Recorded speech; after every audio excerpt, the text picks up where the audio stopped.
Shalom, selamat pagi Bapak, Ibu, Saudara. Terima kasih telah bergabung bersama kami dalam renungan harian Jemaat GKJ Bandung. Bersama kita akan mendengarkan firman Tuhan dan merenungkannya.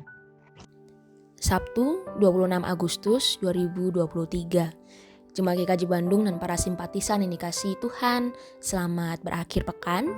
Kita akan bersama-sama mendengar dan merenungkan kebenaran firman Tuhan. Namun sebelumnya, marilah kita memohon pertolongan Roh Kudus di dalam doa. Terima kasih ya Tuhan untuk hari baru yang Tuhan percayakan kepada kami. Kami masuk pada akhir pekan di mana kami akan menyongsong pelayanan yang akan kami lakukan, dan kami juga akan bersukaria bersama dengan keluarga kami. Kiranya Tuhan memberkati agar dalam segala kegiatan kami senantiasa mengutamakan Tuhan dan senantiasa mengandalkan Tuhan. Kami rindu untuk kebenaran firman-Mu, boleh kami dengar bersama. Mampukan kami Tuhan untuk bisa mengerti, namun terlebih lagi untuk juga bisa menjalankannya dalam kehidupan kami. Hamba-Mu yang menyampaikan firman, kiranya Tuhan juga memberkati sehingga boleh menyampaikan yang seturut dengan kehendak Tuhan. Terima kasih Tuhan. Amin. Hari ini kita akan membaca kebenaran dari firman Tuhan menurut surat 1 Korintus pasalnya yang ke-11 ayatnya yang pertama, yang demikian. Jadilah pengikutku, sama seperti aku juga menjadi pengikut Kristus. Renungan kita pada hari ini berjudul lebah atau lalat.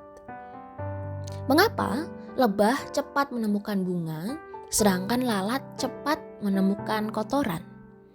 Karena naluri lebah adalah untuk menemukan bunga, sedangkan naluri lalat adalah untuk menemukan kotoran.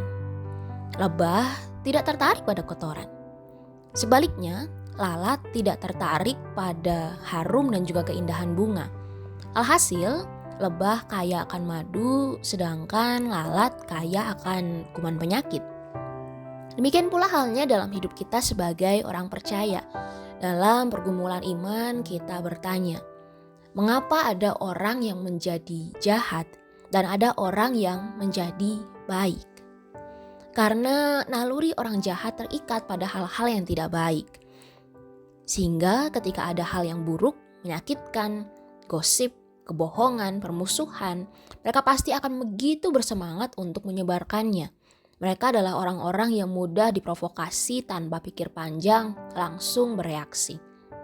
Sedangkan orang baik tidak akan tertarik dan tidak mau merespon hal-hal buruk, hal yang menyakitkan, isu yang tidak jelas, hal-hal yang berbau kejahatan.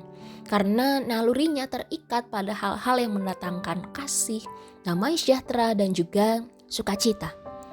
Naluri kita sebagai orang-orang yang sudah diselamatkan semestinya adalah naluri untuk mengejar hal-hal yang menolong kita untuk terus mempertahankan keselamatan itu. Rasul Paulus mengajak jemaat di kota Korintus untuk menjadi pengikut Kristus sama seperti dirinya yang juga menjadi pengikut Kristus. Menjadi pengikut Kristus tentu akan membentuk naluri yang senantiasa mengejar kebaikan. Karena Kristus adalah sumber dari segala hal yang baik. Itulah mengapa ada orang berkata seseorang akan hidup sesuai dengan lingkungannya. Karena apa yang dilihat setiap hari akan menghasilkan apa yang dipikirkan, dan apa yang dipikirkan akan menghasilkan apa yang diperoleh. Jika kita seperti lebah yang terus mencari bunga, maka kita akan menghasilkan madu, dan orang-orang di sekeliling kita juga akan mencicipi manisnya.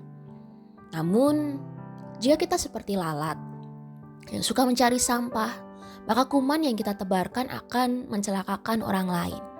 Itu semua tergantung siapa yang kita ikuti dan siapa yang menjadi teladan hidup kita. Kalau kita selalu melihat teladan Kristus dalam Alkitab, kita renungkan setiap hari, maka kita pun juga akan berlaku sama seperti Kristus. Maka pilihan ada di tangan kita. Apakah kita mau menjadi lebah atau menjadi lalat? Mari kita berdoa. Kami bersyukur kepadamu ya Tuhan, karena Engkau mengingatkan kepada kami untuk kami terus menanamkan naluri untuk mengejar hal-hal yang baik, yang membawa kasih dan juga sukacita dalam kehidupan kami, dengan senantiasa meneladani kehidupan Kristus. Mampukan kami Tuhan untuk bisa melakukan semua itu supaya hidup kami menjadi hormat dan kemuliaan nama Tuhan. Terima kasih ya Tuhan, ke dalam tangan-Mu kami serahkan hidup kami. Amin.